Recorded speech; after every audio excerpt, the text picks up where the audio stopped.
Scarlet fever, broken bottles, and corn stalks. Remember that crowded train leaving Odessa? My grandmother Daisy thought everyone just wanted to escape West Texas. She was wrong. The train was crowded because people were fleeing for their lives. My mother told me that her mama noticed a little boy sitting across from them. He looked terribly ill, burning with fever, a red rash spreading across his face and neck.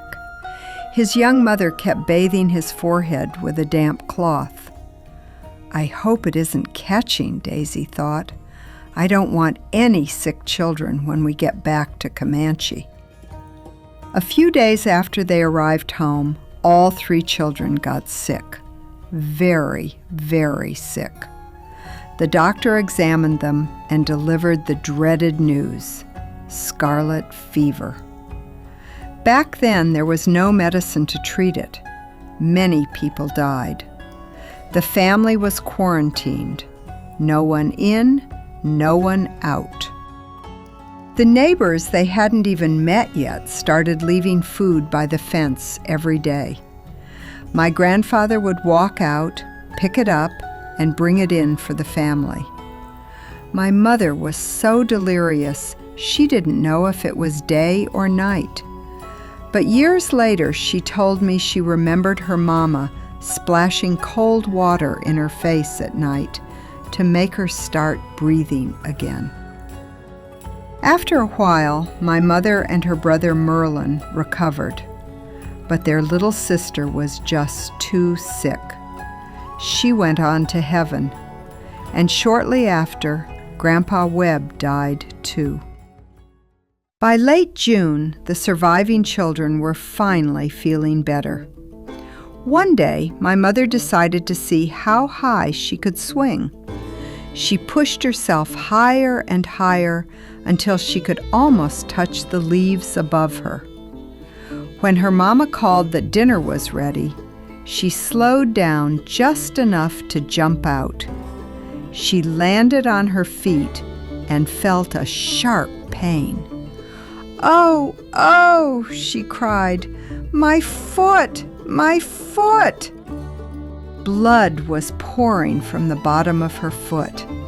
She'd landed on a broken bottle and cut it deeply.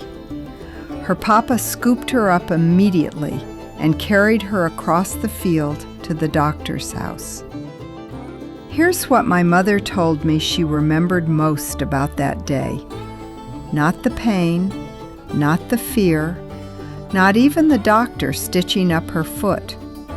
What she remembered was the corn.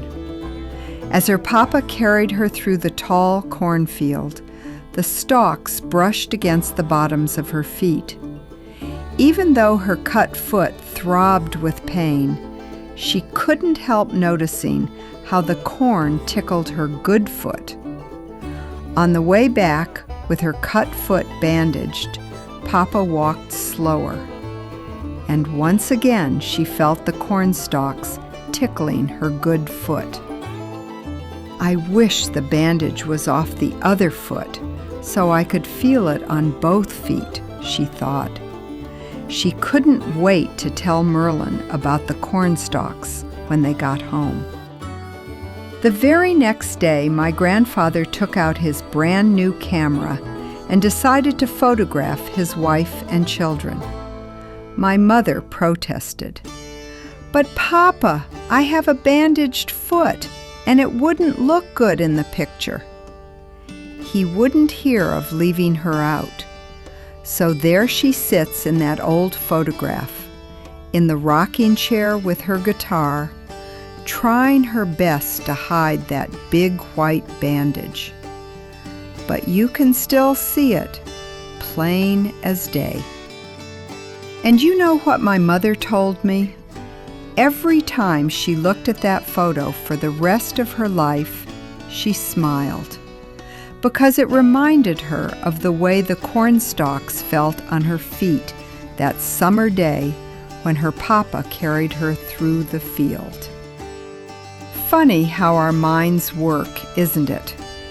Out of all the trauma, the scarlet fever, the loss, the pain of a deep cut, what my mother treasured most was the simple sensation of cornstalks tickling her foot. Sometimes the smallest moments become our most precious memories.